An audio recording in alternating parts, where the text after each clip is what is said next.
Estamos en línea con Claudia Piñeiro, escritora, y como tal escribió algo muy sentido que circuló en redes sociales un poquito, para variar otra vez una buena crónica, en este caso una nota en el portal de la revista Anfibia. Y bueno, entre otras cosas, nosotros como medio de comunicación amplificamos, no tenemos la posibilidad de amplificar información, datos, escritos que no circulan muy masivamente. Así que la llamamos y está en línea con nosotros. Gracias por atender, Claudia. Hola, Marcelo, ¿cómo estás? Bien, bien, bien. Se titula Pantano lo que escribiste. ¿Cómo, perdón? Que lo titulaste Pantano. Sí, bueno, porque a veces pasa que el título te aparece en el mismo texto, ¿no? Y el texto, no sé si vos lo leíste entero, sí, pero entero. Que tiene, digamos, esa cosa, ¿no? De la incertidumbre como un pantano en el que tratamos de flotar en estos días y que la sensación es que algunos se han hundido ya en ese pantano, ¿no?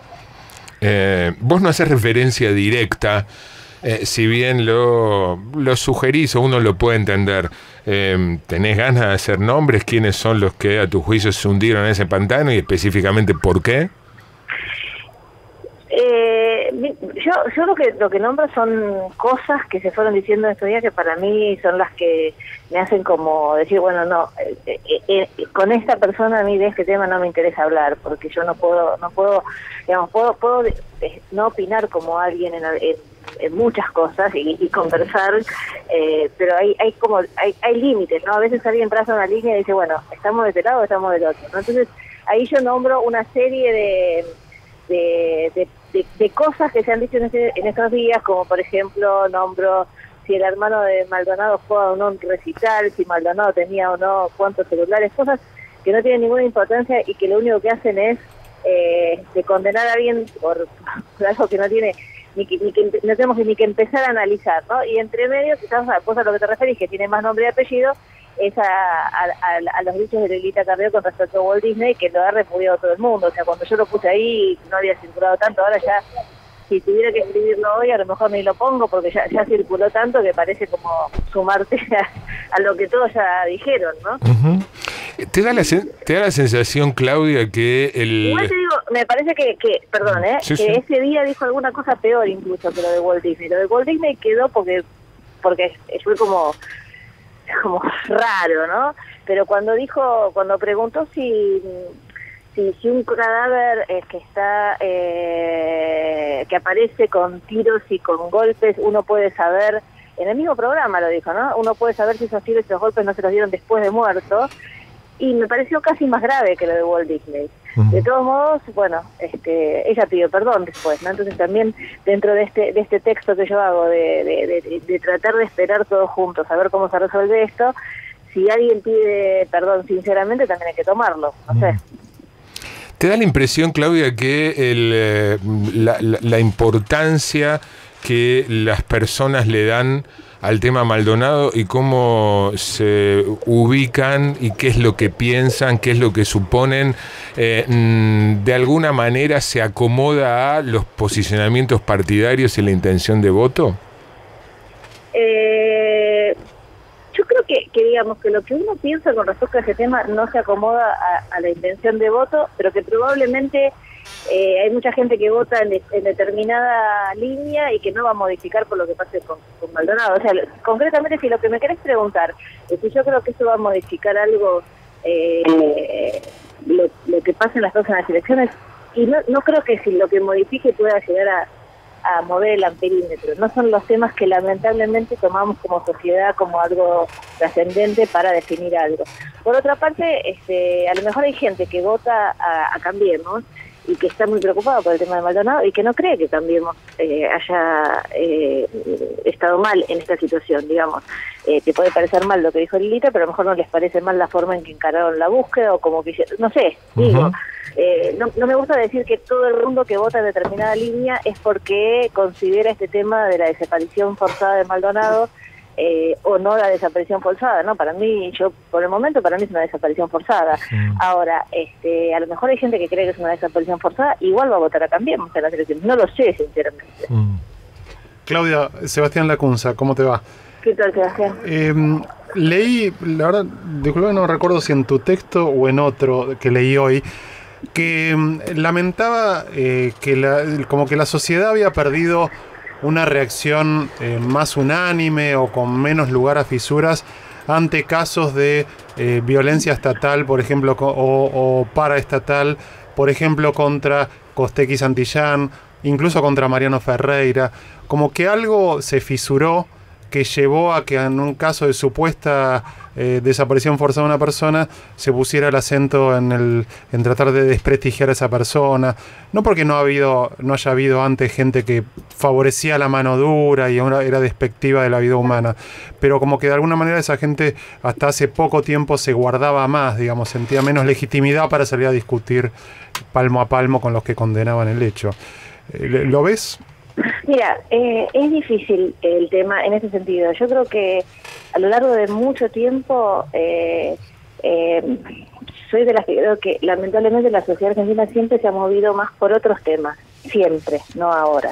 Lo que sí pasó, me parece, es que había un consenso con respecto a determinados temas. Había determinados temas que nos habíamos puesto de acuerdo, ¿no? A partir del juicio de las juntas y a lo que nos pasó con la dictadura, había temas en los que nos habíamos puesto de acuerdo y parecía que no iban a volver a discutirse, ¿no? Y la sensación es que para mí eso es lo grave de lo que está pasando ahora con la grieta. No la grieta en sí misma entre los que piensan una cosa y los que piensan otra cosa políticamente o partidariamente, sino a los temas que hemos metido en esa grieta, ¿no? Porque uno podía discutir desde un partido desde otro la situación económica, cómo se hacen determinadas cosas, pero había temas que no se discutían más. Entonces eso sí me preocupa, ¿no? Como que hay un retroceso a lo mejor en temas en los que habíamos hecho un acuerdo, ¿no? Y todas las sociedades se basan en acuerdos, son contratos sociales las sociedades, y había acuerdos que a mí me dejaban más tranquilas. Por ejemplo, el acuerdo con respecto a lo que pasó con la dictadura, que se me iba a pasar más, etcétera. No digo que esto que pase ahora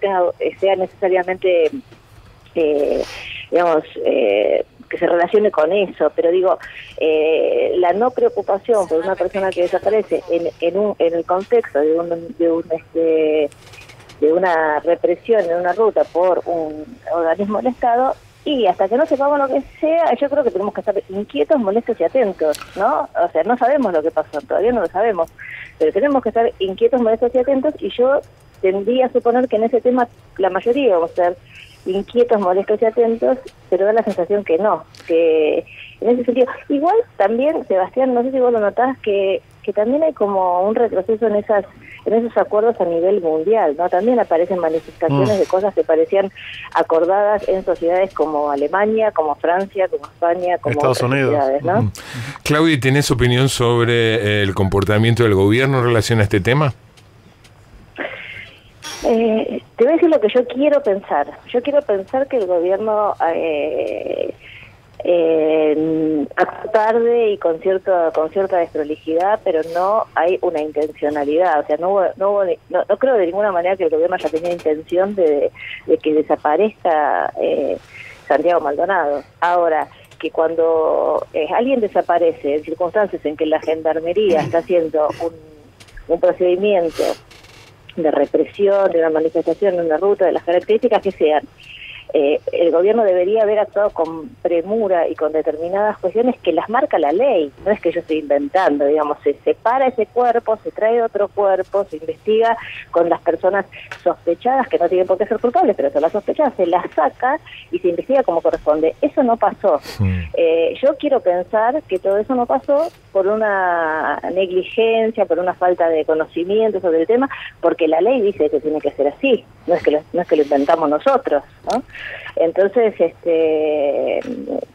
quiero pensar eso, quiero pensar que no tiene nada que ver con el hecho en sí mismo, pero que por lo menos los primeros tiempos fue así, y en los segundos tiempos lo que noto es que hay una gran desaveniencia entre algunas partes del gobierno y otras. Por ejemplo, me da la sensación que lo que venía desde el Ministerio de Justicia tenía una mirada más acorde con avanzar, y quizás lo que venía del Ministerio de Seguridad, para mi gusto, no era en la misma línea, ¿no? Me parece que Garabano tuvo que ahí empujar bastante para que le dejaran hacer algunas cosas que que venía proponiendo y que se iban retrasando. Entonces, entre ellos mismos, entre el gobierno mismo, me parece que también hubo desinteligencias.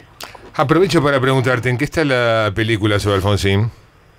Bueno, estamos con el primer tratamiento, que se dice lo que se hace como, bueno, como la primera prueba antes de hacer el guión definitivo, porque para hacer el guión quisiéramos que ya saber quién va a ser el director, etcétera, porque es bueno conversarlo con alguien. Y lo que nos pasa con la película de Alfonsín tremendo es que todos los días te encontrás con alguien que tiene una anécdota con Alfonsín, todos tienen la misma anécdota con Alfonsín, y él y esa persona es una diferente y le pasó igual a todas. Pero todavía, o sea, todavía no está finalizado el guión. El guión, no, pero el primer tratamiento que hicimos... ¿Qué es el primer tratamiento? El primer tratamiento es como si hubiera habido una novela de esta película, sería esa primera novela, ¿no? Y esa primera forma, digamos, de esa novela después se traduce a un guión. Acá no había una novela, pero había una historia, hicimos un montón de entrevistas, etcétera. Todo eso fue volcado en algo más, te diría, que un primer tratamiento, es lo que en la televisión se llama la Biblia, que es como contar una novela de todo lo que tenemos, que es mucho más largo de lo que vamos a poder grabar, filmar, y ahora sí vamos a escoger de todo eso cuáles son las escenas. O sea que, te decía, todo el tiempo te encontrás con alguien. El otro día te podés encontrar por la calle con alguien que te para decirte una anécdota con Alfonsín o con gente conocida o lo que sea. El otro día fui a comer con Sergio Ramírez, que es un escritor nicaragüense, seguramente vos lo debes conocer. Sí, claro. Y me dice, ¿qué estás escribiendo? Y le digo, estoy escribiendo ahora el guión de la película de Alfonsín. Y me dice, y me empieza a contar 600 anécdotas. ¿Por qué? Porque Sergio Ramírez era el vicepresidente de Nicaragua en la época del sandinismo, cuando además Alfonsín fue, ¿te acordás? A los jardines de la Casa Blanca, y Reagan sacó el tema de los contras, y Alfonsín entonces le contestó, y en ese momento Sergio Ramírez, además de escritor, era el vicepresidente de Nicaragua. Así que digo, diciendo comer con un escritor que pensaba que no iba a tener más anécdotas para agregar, apareció otra permanentemente. Claudia, un beso, gracias por atendernos. Gracias a ustedes. Claudia Piñeiro, si quieren leer la nota completa, se llama El Pantano y está en el portal de la revista Anfibia.